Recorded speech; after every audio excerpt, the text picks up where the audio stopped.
Bago tayo magpatuloy sa video ko ngayon ay shoutout muna sa isa nating kababayan na si Vlad Barreto. Pa-shoutout din po Kuya Pinong, waiting pa rin na ma-hire. Salamat po. Matagal-tagal na rin itong ghihintay ng employer si kabayan at sana ay ma-hire ka na o yung mga iba pang nanonood dito sa aking YouTube channel na waiting ng employer. Sana ma-hire na kayong lahat sa darating na massive selection ngayong buwan. At ang video natin ngayon ay tungkol sa batas na naman dito sa South Korea. Pinag-uusapan na naman. Napansin ko lang na parang mabait sa mga foreign worker yung kasalukuyang presidente dito sa South Korea. Hindi katulad nung yung nakaraang presidente na nagdeklara pa ng martial law dito sa Seoul. Ayun, kulong tuloy siya. At ito ay tungkol sa factory worker na naman dito sa South Korea.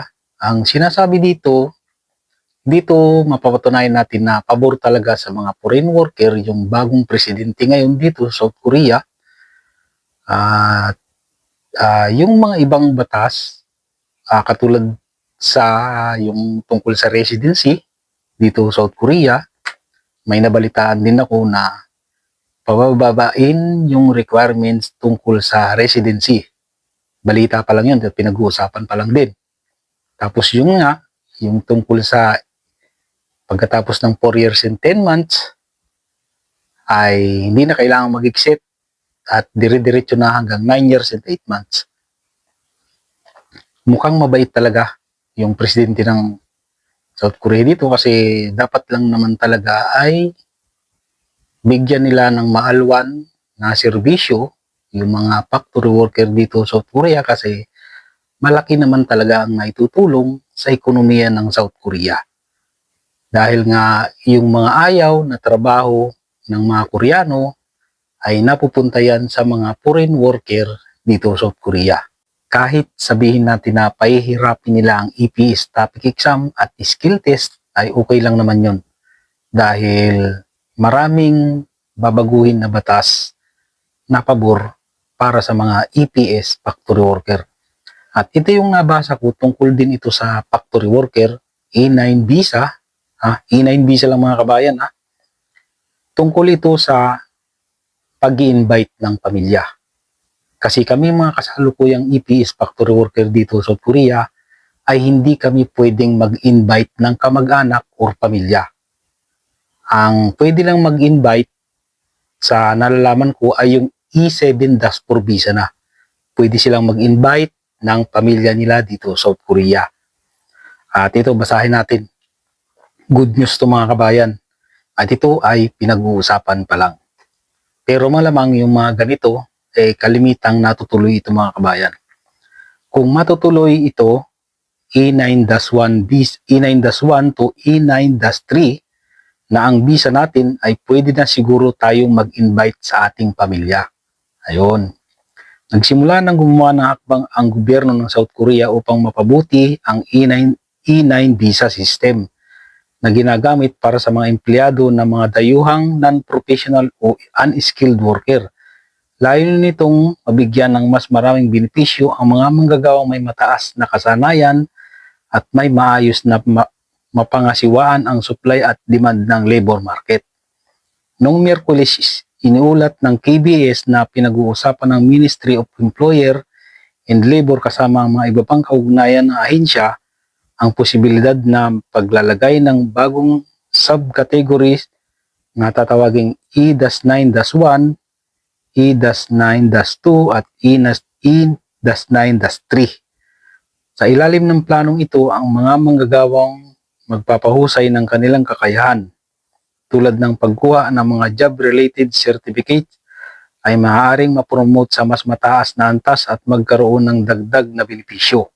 Kabilang na dito ang mas maluwag na paglipat ng trabaho at posibilidad na makasama ang kanilang pamilya dito sa Korea.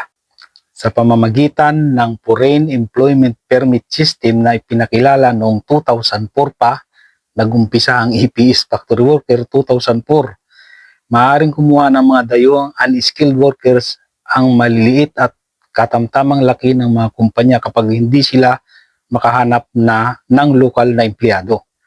Sa kasalukuyang sistema, maaaring manatili ang mga foreign worker sa Korea gamit ang E-9 visa ng hanggang 4 years and 10 months at maaari po pa itong mapalawig hanggang maximum na 9 years and 8 months. Sa panahong ito, karaniwang pinagbabawal ang paglipat ng trabaho ngayon, kaya nga babaguhin na. Ngunit may mga exemption sa mga espesyal na sitwasyon tulad ng hindi pagbabayad ng sahod o pagsasara ng kumpanya. Ang mahigpit na regulasyon ito kasama ang matagal na pagkakahiwalay sa pamilya ay binatikos ng ilan bilang paglabag sa karapatang pantao. Ayun na nga. May mga company kasi dito na hindi halos nagbibigay ng bakasyon sa mga empleyado, di ba? Ayon sa Ministry of Employment and Labor noong nakaraang Disyembre ay mayroong ito yung total na bilang ng EPS factory worker dito sa South Korea.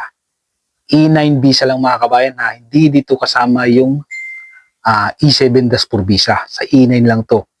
Ang bilang namin dito kasama ako, E9 visa ako, 282,839 na E9 visa holders sa Korea. At humigit kumulang 80% sa kanila ay nagtatrabaho sa manufacturing sector. Inaasahan ng ministry na opisyal nilang i-anunsyo ang reform plan para sa E9 visa sa susunod na buwan. Yun. Kaya doon sa mga nag-aaral ng Korean language, galingan ninyo. Kahit sabihin natin na pahirapin na lang yung exam, walang imposible. Basta masipag lang kayo sa pag-aaral ng Korean language, makakarating kayo dito sa South Korea at tandaan yung sakripisyo nyo sa pag-aaral, yung hirap ninyo sa pag-aasikaso ng mga requirements ay may magandang kapalit yan pagdating nyo dito sa South Korea. Isipin nyo mga bayan kahit factory worker ka lang dito sa South Korea, E9 visa, kapag nandito ka na at naaprubahan ang batas na to, mai-invite mo yung anak mo, asawa mo